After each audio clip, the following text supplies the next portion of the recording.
What's going on, Dolphins? It is your boy Dillon, and I am here today making this video. Well, it's the Dolphins off season, right? We obviously aren't playing any more games. There are still some things that are relevant to us in the playoffs.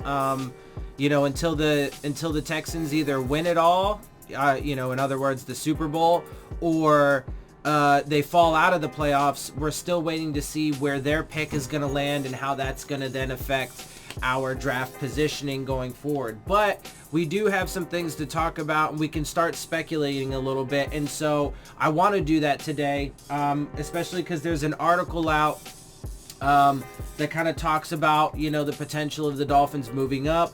So I'd like to discuss that. I'm going to talk about where all of our picks currently stand, and then I'm also going to talk about what it would actually take to trade up, because all the picks have a value, right? A scored value, and it's a point value. And so like, for example, the number 1 pick is worth 3,000 points, the number 2 pick is worth 2,600 points, the number 3 pick is 2,200, the number 4 is 18, and the 5th pick is 1,700. So just to kind of give you an idea there. So, what would it actually take to move up to, let's say, the 1st or maybe the 3rd spot, etc. So let's get into this. Let's start with what the Dolphins currently have. So we have 10 picks for sure, but upwards of 14. The reason why I say that is because there are some picks that are compensatory picks, projected compensatory picks. Now, we don't actually know what those are going to be until the NFL owners meeting sometime in the spring, so we still have a little ways to go from that. So that's another reason why, some of this stuff we are still, lacking some information on. So we don't know what those picks are going to be, but as it stands, we have 10 for sure concrete picks, notwithstanding the potential compensatory picks. So in the calculations that I've done to get to, like, let's say the number 1 and number 3 overall picks are only going to involve the 10 picks that we have, either from just our own picks that we would have in each round, and the picks that just the normal draft picks that we've accrued from other teams in trades. So let's look at what we have right now. So I pulled up, Omar Kelly did a breakdown of Miami Dolphins 14 picks in the 2020 NFL draft. And so let's go through those real quick. The 2019 Miami Dolphins 5-11 traded away multiple veterans with the goal of securing as many picks in the 2020 and 2021 NFL drafts as they could. They absolutely did that. But let's be clear though, that was part of tanking. So even though that they won 5 games, despite what they say, they did tank the season. Okay, they can call it whatever they want, but they tanked the season. One of the primary things that you do when you tank is you completely strip down your roster. You get rid of everybody that you had before, essentially, or at least a good portion of your old roster, right? It doesn't have to be everybody, right? Because at the end of the day, the Dolphins have done it to a depth that we haven't seen in the NFL before, with as many guys as they got rid of. But the Browns, they shipped away star talent, they cleared their roster, etc., etc. That's one of the hallmarks of tanking, right? And then obviously losses did result from that, but then you also accrue the war chest and the cap space, etc. So that is like the definition of tanking. So they tanked the season regardless of what they say, right? And so part of my argument, or part of what I fear, is that they're trying to have they're trying to have their cake and eat it too, right? So they get to say, oh, see, we didn't tank, etc., even though they clearly did with the things that they did. And that's even notwithstanding the what I believe to be clear on-field examples of the coaching staff losing us games too. Leaving that out, they clearly went into this season tanking, which just in that aspect, Brian Flores has accountability for, because he said that he had hands in every single transaction, and they continued to do it throughout the season. Right? Part of that was because of injuries, but also part of it was, some of it was just random as fuck. And, then they had new guys around. Anyway, they played, I think, like 81 or 83 players or something like that on the season. It's crazy. So they tanked without question. But now, with all this draft capital, they could end up trading up, which I don't think would be a good idea at all, especially now that I've done the calculations. To do it, you'd have to trade away probably a lot. Anyway, so, to me, it's not going to be a smart idea, but let's continue on with this. Let's give you the facts. So here's a look at Miami's bounty of picks in 2020, which sits at 14, and an explanation of how they were or will be acquired. 2020 first round, Dolphins, Steelers, Texans. The Dolphins have their own first round pick, which will be the 5th overall, and Miami also picked up Pittsburgh's first rounder after trading defensive back Minkah Fitzpatrick, who's an all-pro, and Houston's 2020 and 2021 first round picks for Laramie Tunsil and Kenny Stills. I don't know why people constantly leave Kenny Stills out of that equation, but it's not 2 first round picks for just Laramie Tunsil. Right? Because just as much as each pick has a value, Kenny Stills has value. Like, why are we, why is all the framing leaving? And from the vast majority of things that I see, people always leave Kenny Stills out. The dude has fucking value. And it kind of pisses me off, though, because of how, Brian Flores and this regime decided to handle him. And the fact that they, I think completely fucked that whole situation up. But anyway, the dude has fucking value, and he's part of the reason why the Texans, are in the playoffs. He's had some good production for them.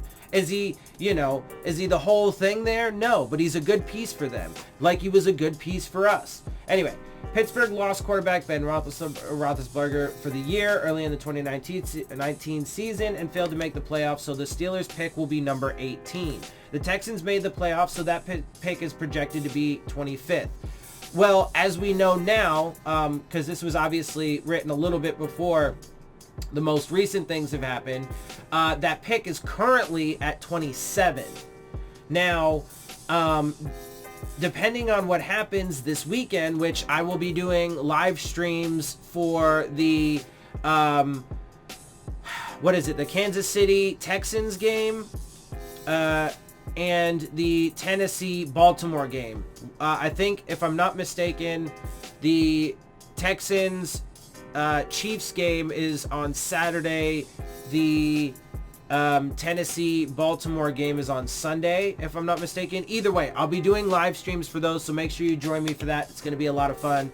And obviously, there's some Dolphins relevance with the Texans pick, and some personal relevance, because, man, I would love to see, I don't think it's going to happen, but I would so love to see Tannehill and the Titans take down the Ravens, a powerhouse team, in their own stadium, in Baltimore, the number 1 team in the league. Man, that would, anyway, I don't think it's going to happen, but I'm definitely going to watch that game, so make sure you join me for that as well. Anyway, so, as it stands right now, that pick is 27. Now, it depends on what happens this weekend. We'll obviously have to keep updating on that. But as it stands today, as of me making this video, it's pick number 27. So that's what we're going to work with. 2020 second round pick, Dolphins and Saints. We have ours and the Saints pick. The Dolphins own their own second round pick, which will be one of the top selections in the second round, as it's which is the 39th overall pick. Okay, that's the 7th pick in the round. 7th pick in the second round, 39th overall. And then we will also have, let's see, and Miami wisely moved down in last year's draft to pick up New Orleans' 2020 second round selection. With backup Teddy Bridgewater going undefeated while Drew Brees was injured, that pick will be a late round selection.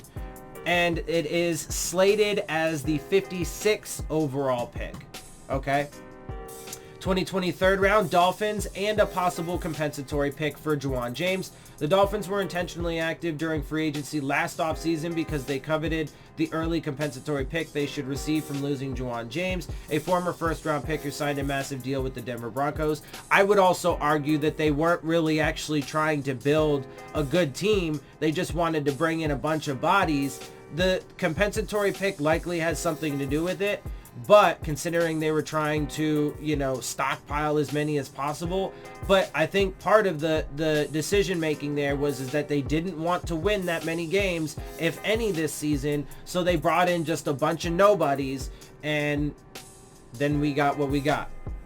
Anyway, that's, to be fair, some of that is just obviously speculation because I don't know. I just have information based off of, things that they've said and publicly and the results on the field, etc., etc. So I mean, I could be totally wrong, but that is my guess, based off of how everything, went, right? So I am reading between the lines a little bit. I would like to think, I do a pretty good job of that, but and that's just my perspective. So it's up to y'all, obviously, to determine what you guys think there.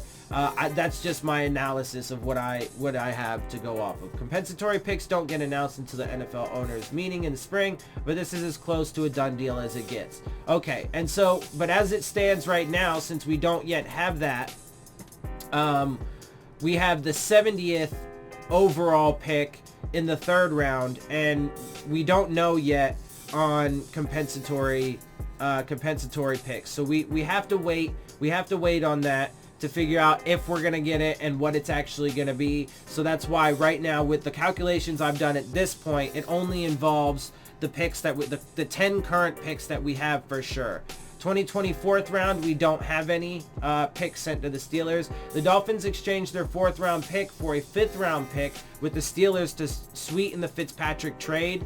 So that actually makes that trade a little bit worse, in my opinion, because obviously we gave up more. We gave up a fourth round pick to get a fifth round pick, right? So in other words, we gave up a first round pick for Minka Fitzpatrick, and then we gave up a fourth round pick for their fifth round pick, essentially, right? So, I mean, I didn't like that pick at all, or that trade at all, and I think Fitzpatrick proved why it was a dumb pick. I mean, he's in the Pro Bowl and he's an All-Pro as well this year. And when he was played at the position that he's supposed to play, that he's best at, that he played mostly in college, mostly in his first year with the Dolphins, the position that he was picked for, free safety, balled out. Anyway, you guys know how I feel about that. So we don't have a fourth round pick. That is what it is. Let's see, 25th round, we have a Steelers and a Rams pick and a possible compensatory pick for Wake. We'll see. He ended up on injured reserve, and he wasn't particularly impactful. He did have a few sacks for sure. I don't know his exact numbers, but he did have a few sacks, but he ended up on injured reserve, so that's going to play into it. Again, we'll have to wait and see. The Dolphins sent the Cardinals their fifth round pick to sweeten the 2019 second round selection they used to acquire quarterback Josh Rosen, right? So that's the fifth round pick that I've been talking about that we gave away for Rosen. So we gave away our second round pick last year and a fifth round pick from this year, okay, for Rosen, which to me is, just a giant failure. We'll see, and he could be around this next year. We'll see, but I think this coaching staff has even shown, because look, at the end of the day, if they did have faith in them, they would have played him at some point, right? At least towards the end of the season anyway. But so that seems to be a massive failure and a complete waste to me. You guys know how I feel about that. The Dolphins should receive a 2020 compensatory pick in the fifth round for losing Cameron Wake to the Tennessee Titans after he signed a 3-year deal last offseason that's worth $23 million. The biggest free agent additions Miami signed and kept were cornerback Eric Rowe and quarterback Ryan Fitzpatrick. Both of those veterans work against them in the compensatory formula, so it's possible this compensatory pick could be lower.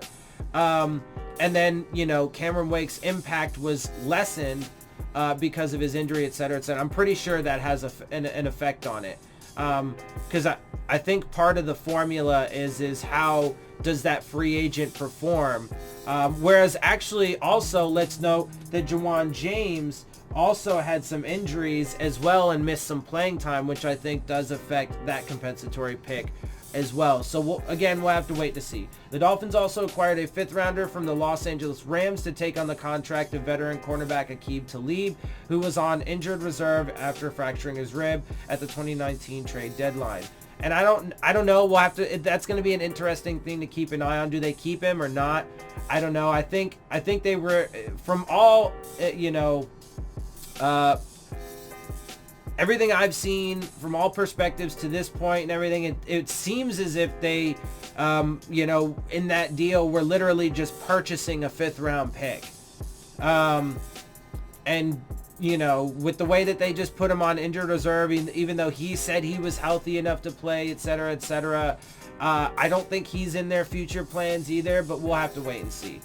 2020 6th and 7th rounds, Cowboys, Chiefs, Colts, and Cardinals. These picks are grouped together because there's a lot of complexity to agreements made with trade partners. Miami acquired Dallas's 6th round pick by trading defensive end Robert Quinn and his bloated contract to the Cowboys last offseason. But let's also note, though, he performed really well and had over 10 sacks for the Cowboys this year, even though they weren't particularly good. And let's note that Jason Garrett got fired in the offseason, and they picked up Mike McCarthy, ex-Packers. Anyway, Miami also has a 7th round pick from Kansas City from a trade made in 2018 for defensive back Jordan Lucas. Miami traded a 7th rounder to Minnesota for offensive guard Danny Isidora, who Danny Isidora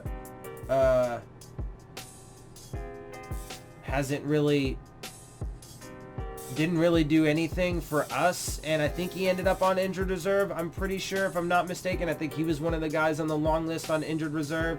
So we traded a 7th rounder to Minnesota for him, so a waste.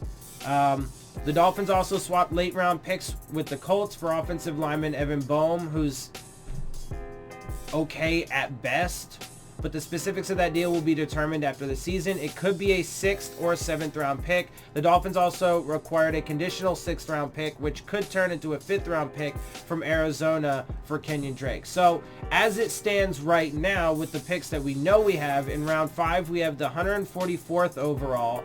In 6 we have the 165 and the 177 overall picks. And in round 7 we have the 220th overall pick. So that's the breakdown currently of the picks that we have and where they all stand. Now, real quick, I want to read a little bit from this article. I'm not going to read the whole thing because it talked about several teams actually, and scenarios in which they could trade up. But this is definitely a possibility, right? Now, there's a lot of possibilities. They could just end up picking exactly where they stand right now at 5th, 18th, 27th to be determined, right, etc., etc. They could even trade back.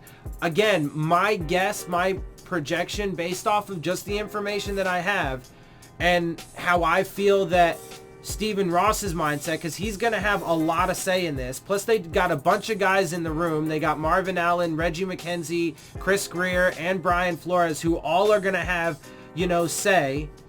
They're all going to have an input.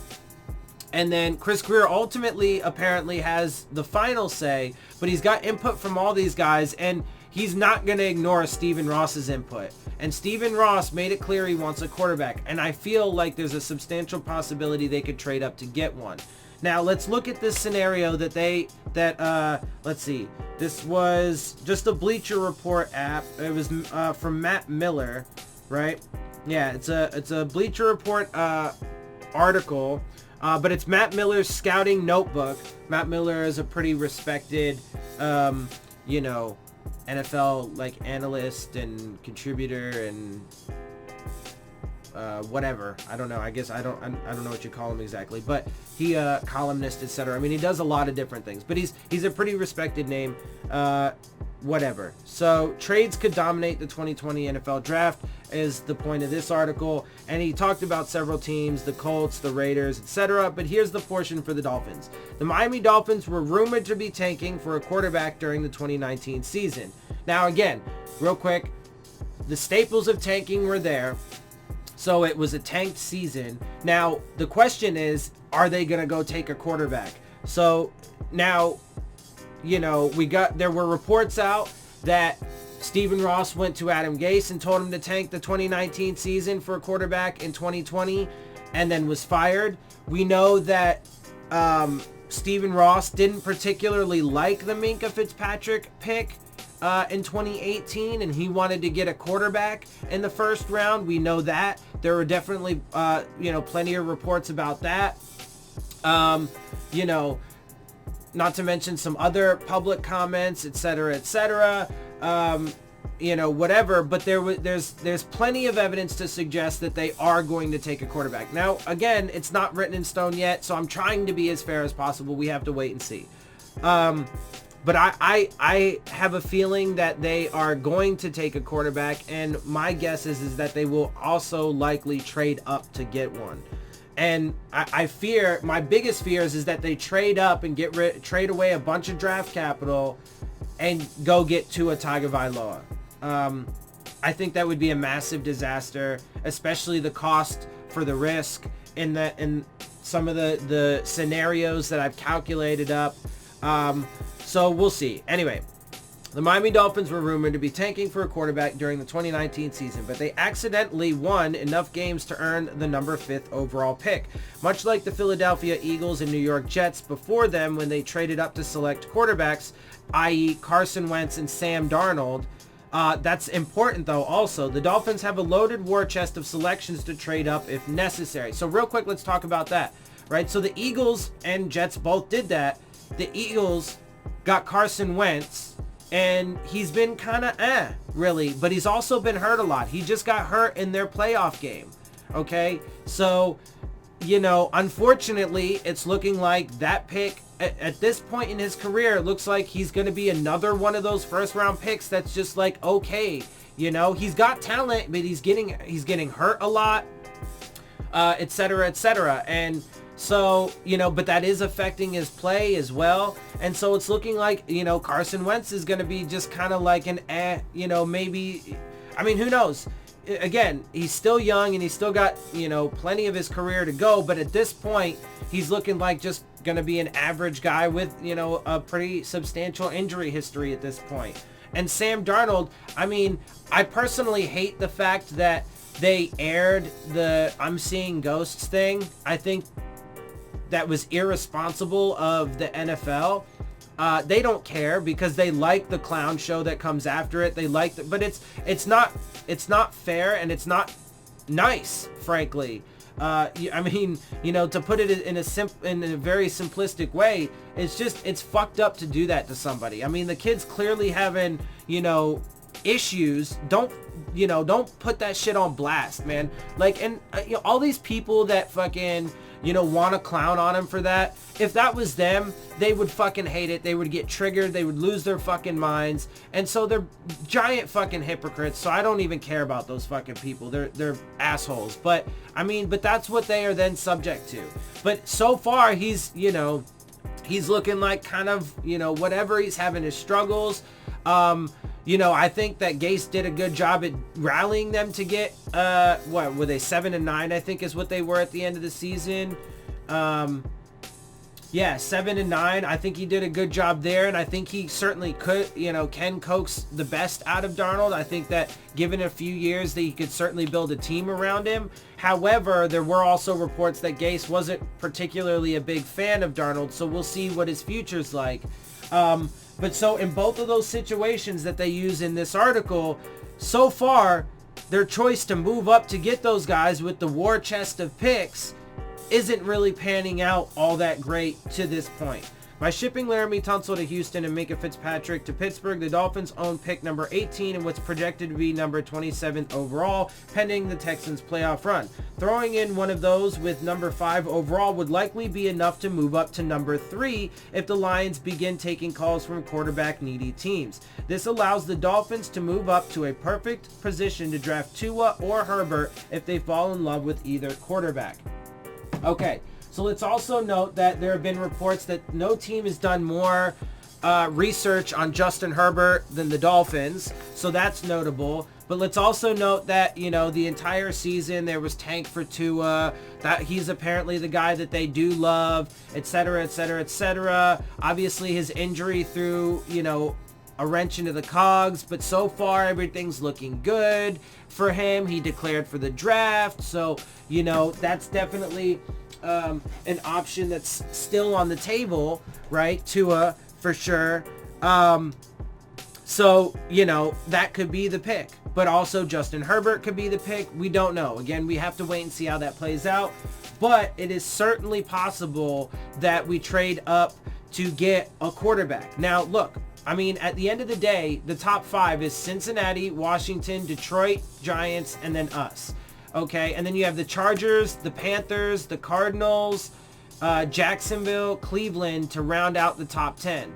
Now, you know, you would think Kyler Murray in Arizona, they don't need anybody. Cleveland with Baker Mayfield, theoretically you would think not, but, you know, with everything going on in, you know, in Cleveland right now, you never know. Jacksonville at number 9, they got Gardner Minshew, and he's kind of been up and down, but they could maybe potentially want to go get a guy. The Chargers have an aging Phillip Rivers. They're at 6, right? Carolina right now, their quarterback situation is up in the air. So there's teams that could potentially trade up above us. So there is going to be competition. Okay, now they used in this article, they used the example of trading up to number 3 with Detroit, right? So let's look at the top 5. The Bengals, they do need a quarterback, and they're likely to take Joe Burrow with the number 1 overall pick. I did do a scenario in which we trade up to the number 1 overall pick. I only did a few scenarios because there's a lot of different scenarios, but I chose the number, I did one scenario to move up to the number 1 overall pick and 2 different scenarios to move up to the number 3 overall pick. Look, because, you know, the Washington Redskins, they could take a quarterback. You never know. It's definitely possible. But Chase Young is in this draft. He did declare. So, it's also likely that they take Chase Young at number 2. We'll have to wait and see. The Lions, they still have Matthew Stafford, and theoretically don't necessarily need a quarterback. We'll have to wait and see. They could, but they could certainly be a team that trades down to accrue more capital, because, I mean, even if they traded down to 5, it's only 2 spots. The Giants, I mean, you know, whether they need a quarterback there's a lot of debate over that. I personally think Eli Manning just needs to retire, and I think he's kind of been holding them back the past few years. What is it? Daniel Jones, if I'm not mistaken. He's young and has upside, but, you know, also certainly had his struggles, so we'll see how that goes. So there's teams already ahead of us that could take quarterbacks. There's teams behind us that could move up to get quarterbacks, right? So there's going to be a lot of competition. So what would it take, right? So I looked into it, right? And so for us to trade up to the number 1 overall pick, one scenario would involve our 5th overall pick, which is, so the number 1 pick is worth 3,000 points. Okay, this scenario that I did, we would have to trade away our 5th overall pick, which is 1,700 points, our 18th overall pick, which is 900 points, and the one we got from the Steelers. So 2 of our first round picks this year. So then, you know, we would move up. So in this case, we would then have the number 1 overall pick and currently the 27th overall pick, but we would get rid of our 5th and 18th in doing so, but also the 56th overall pick, which is the pick that we got from the Saints in the 2nd round. That's worth 340 points. The number 144th overall pick, which is our only pick in the 5th round currently, notwithstanding compensatory picks, that's worth 34 points. The number 144th overall pick. And then also the number 165th overall pick, which is our first one currently in the 6th round, which is worth 25.4 points. That only gets you, though, to 2,999.4 points. So technically, it's not even actually 3,000 points, and still, and technically not worth or equal of not of equal value. Obviously, it's only off by 0.6, so whatever. Maybe they would do that, right? Maybe they would do that. Now, I think with Cincy, I think it's probably more likely that they're actually going to take like Joe Burrow or take the quarterback of their choice at number 1, or even Chase Young. Fuck. You know, if they think that Andy Dalton and whoever their young quarterback behind him is, I don't even know, right? If they think they can work with that for another year, maybe they take Chase Young and then, you know, mix up the whole thing, right? But I think it's probably more likely they take a pick, just pick somebody as opposed to trading back. So I don't think that is likely, but they could, if they were going to do that, the Dolphins, they could end up having to trade away more than that. That's 1, 2, 3, 4, 5 different picks, right? 2 first rounders, 1 second rounder, a 5th, a 6th, or a 5th and a 6th. Okay. That is so much. Right? So if they did that to trade up, I think that would be terrible, especially if they took, like, you know, Tua. I think Tua would be the worst choice to trade up for because of the injuries that he has. And it's not going to get any better for him in the NFL. And then especially if you trade away a lot of that draft capital, right? You get rid of opportunities to build up the team around him, right? Because you get rid of all those picks, then you don't have, you know, the options. You don't have the, you know, the firepower. You don't have the darts to throw at the board, right? To get guys to build up the team around him. And then, you know, especially then if you think that you're going to just solve it strictly through free agency, I think it's a terrible formula. I think he would then have an adequate... Now, they also, taking Tua, they also could sit him for a year because of his injuries, etc. So, I mean, he might not even actually end up playing even if they do take him. I just think that taking Tua overall would be just a disaster. But they could also take Joe Burrow if they were going to go up to the number 1 spot. They could take Justin Herbert. I mean, Jake Fromm is out there. Love is out there. There's a bunch of guys. I think obviously the top 3 would either be Burrow, Herbert, or Tua. Right? So, you know, but we'll see. I think that is probably less likely. I think certainly one of the more likely scenarios is that they do trade up to number 3 with the Detroit Lions. Now, I did 2 different scenarios here. One of them would include the 5th and the 27th overall picks. So our 5th pick, which is now the 3rd pick, is worth 2,200 points. So the 5th pick is 1,700 and the 27th is 680. That one is still up in the air. We don't know where that one's going to land yet because we have to wait and see what happens at least this week for the Texans. But that would put the value at 2,380. Now that's obviously 180 points more than what the number 3 overall pick is, but in some of these scenarios, and especially when we've seen the Dolphins do it in recent time, they tend to give away more than what is you know, necessary. I mean, look how we just like bought, you know, draft picks and in the Minka trade, right? We traded Minka for a 1st round, and then we gave away our 4th round and a 5th round to sweeten that one. And we do that all the time. The Dolphins do that all the time. They're constantly giving teams more so that way they do it, right? And they just absorb the losses, which I think is a terrible philosophy. So they could end up doing that, right? The 5th and 27th overall picks. Or they could do another scenario in which they give away the 18th pick, the 18th overall pick, so they still keep the number 5th overall pick. Okay, in this scenario, they would keep the 5th, they would move up to the 3rd, so they would have the 3rd and the 5th overall picks. okay?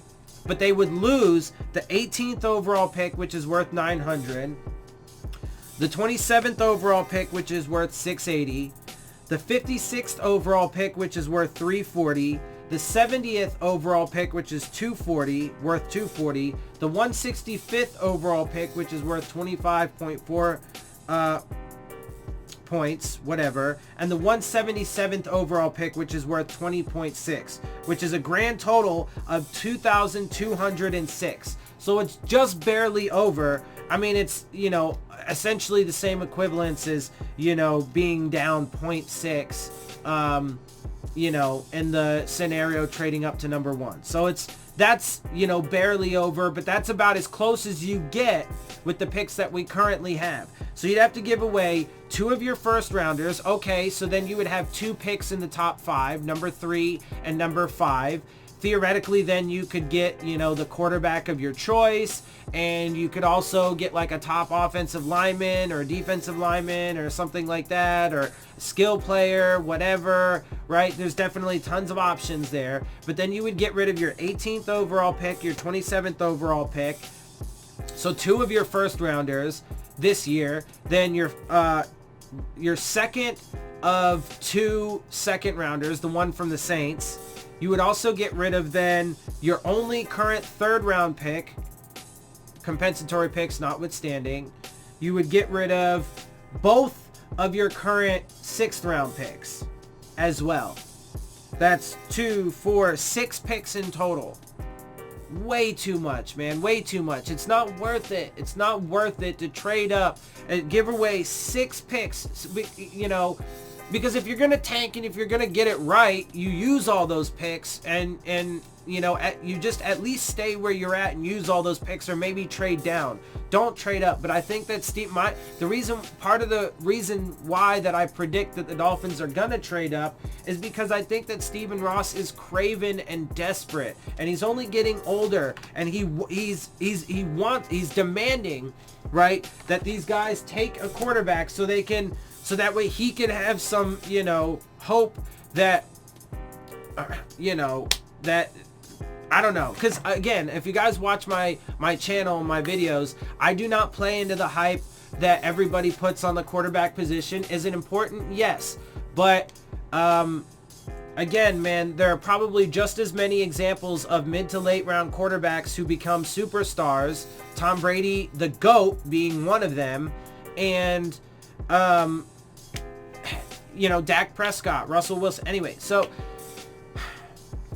there are guys, probably just as many examples of greats that you can get in late round picks, mid to late round, as there are guys that are, you know, superstars that come from the first round. And the vast majority of first round quarterbacks, vast majority, it's by far, I don't know what the exact percentage is, but I guarantee you it's by a large margin, end up being just average or busts as opposed to true franchise guys. And I'm also more of a, you know, you have to build a complete team. It's 11 guys on the field at a time. Doesn't matter who the quarterback is, right? If they don't have an offensive line or a run game. But Ryan Tannehill, one of the reasons why I loved him is because despite being the most sacked quarterback in the league, et cetera, for the first 4 years of his career, always changing head coaches and coordinators, not having adequate talent around him at the skill positions, et cetera, he still put up great numbers, you know, logged tons of Dolphins franchise records, has an NFL record that he currently still holds. I mean, he was, you know, to be fair, an alternate, but, you know, in the Pro Bowl this year, still in the playoffs right now, going to the divisional round after beating the Patriots last week. He is the sole reason why the Titans were able to turn because look, Marcus Mariota, a former first round pick, probably going to be gone now, right? I mean, and and again, I would never take a quarterback in rounds 1 or 2 ever. Again, Patrick Mahomes is probably the one quarterback that would give me any kind of pause. But at the time, I would have just said no because, again, I don't get to watch as much college ball as I would like. I don't have the expertise, so I wouldn't have known that. I wouldn't have known how special he was at the time. So at the time, I probably would have been like, no, pass on him. I'm happy to let other people take those chances. We don't need to be reckless. And the Dolphins have proven to be reckless. And so I wouldn't ever take a quarterback in rounds 1 or 2, but I would take one every single year. Every single year in rounds 3 or later, depending on how bad you actually need a quarterback. Right? I mean, because if you, if you've got your savvy veteran that plays well and wins you games and does what he needs to do and keeps your team competitive, when you've also built a good team around him, when you have a solid defense, a good run game, a solid, offensive line, good receivers, nobody has to be, totally elite. Obviously, you do need to have some elite guys on the team for sure if you want to be, consistently in the playoffs and, getting to Super Bowls. But at least if you want to just compete for the playoffs every year, and be in that conversation consistently, then you just need to have, a good solid team across the board, well coached, etc.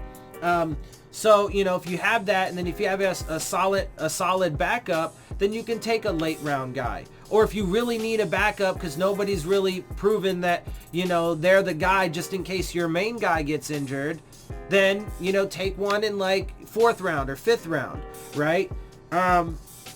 So that's how I would do it.